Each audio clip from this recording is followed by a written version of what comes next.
100 घंटों से ज्यादा वक्त से चल रहा बोरवेल रेस्क्यू ऑपरेशन अब अपने आप में एक बड़ा सवाल बन गया है कि आखिर क्या है वो विकास और अत्याधुनिक तौर तरीकों के दावे की एक मासूम बोरवेल में फंसी है और प्रशासन एक के बाद एक प्रयोगों में व्यस्त है। हैरानी की बात यह है कि देखिए 5 दिन में रेस्क्यू की 5वीं कोशिश इस वक्त जारी है। कामयाब होगी या नहीं कुछ भी कहना मुश्किल है, क्योंकि अब तक 4 कोशिशें दम तोड़ चुकी हैं।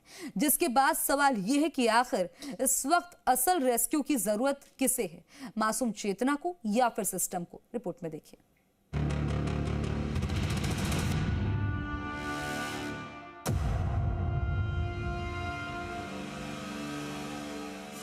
पांच दिन से बोरवेल में बच्ची, रेस्क्यू में नाकाम प्रशासन।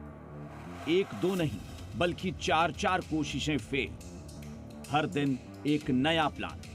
कैसे हो समाधान? बोरवेल हादसों का इलाज कब निकलेगा कारगर रेस्क्यू प्लान? करोड़ों खर्च फिर भी संकट में जान। कोटपूतली में 5 दिन से चल रहे रेस्क्यू ऑपरेशन में टीम अब भी चेतना तक नहीं पहुंच सकी है। पाइलिंग मशीन से बोरवेल के पैरेलल करीब 170 फीट का गड्ढा खोदा गया।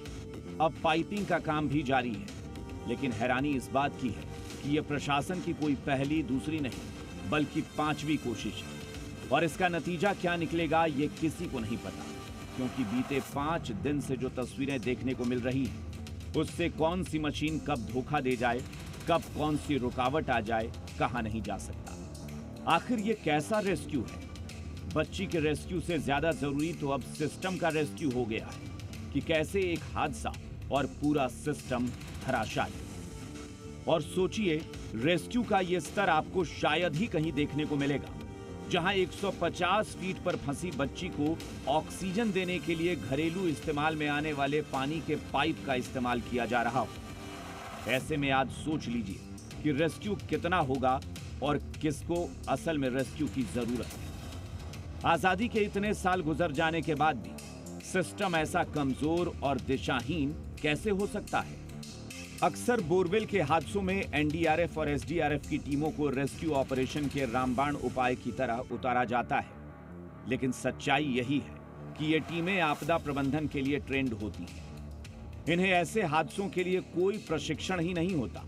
तो सोचिए, ऑपरेशन की कामयाबी तो शुरू से ही अंधेरे में चली गई। स्थानीय लोग भी इस पर सवाल उठा रहे हैं। वहीं गंभीर सवाल तो ऑपरेशन के तौर तरीकों पर भी उठ रहे हैं कि क्यों एक प्लान फेल होने पर दूसरे की प्लानिंग शुरू हुई? बैकअप प्लान पहले से क्यों नहीं तैयार था? खासकर इस मामले में जब देसी जुगाड़ फेल हुआ तो पाइलिंग मशीन बुलाई गई, वो भी हरियाणा से। अब रुक रुक कर हो रही बरसात से पाइप डालने और वेल्डिंग का काम धीरे धीरे हो रहा है। ऐसे में सवाल यह है कि आखिर ट्रायल का प्रयोग और कितने बच्चों की जान पर भारी पड़ेगा? ऐसे में सवाल यह है कि आखिर ट्रायल और कितने बच्चों की जान पर भारी पड़ेगा? जबकि इस पूरे रेस्क्यू ऑपरेशन में अब तक 1.5 से 2 करोड़ रुपए खर्च हो चुके हैं। करीब 100 घंटों से ज्यादा से भूखी प्यासी चेतना की कंडीशन को लेकर अधिकारी चुप्पी साधे बैठे हैं, जबकि बीते 4 दिनों से बच्ची का कोई मूवमेंट नहीं मिल रहा है। ऐसे में बड़ा सवाल यही कि कोटपूतली में बचाव की सारी कोशिशें लगातार क्यों नाकाम रही? सबसे पहले देसी जुगाड़ की मदद से हुक और अम्ब्रेला तकनीक के सहारे बच्ची को ऊपर खींचने की कोशिश की गई थी। उसे 20 फीट ऊपर खींचा भी गया, लेकिन इससे कामयाबी नहीं मिली। जिसके बाद प्लान बी शुरू किया गया, जिसमें दूसरी सुरंग खोद कर बचाव की कोशिश की जा रही है। और अब नए प्लान पर काम जारी है। 150 फीट गहराई में फंसी नन्ही जान पर और कितने प्रयोगों का बोझ डालेंगे? और अब कब तक इनकी जान से खिलवाड़ होगा? कौन देगा इसका जवाब?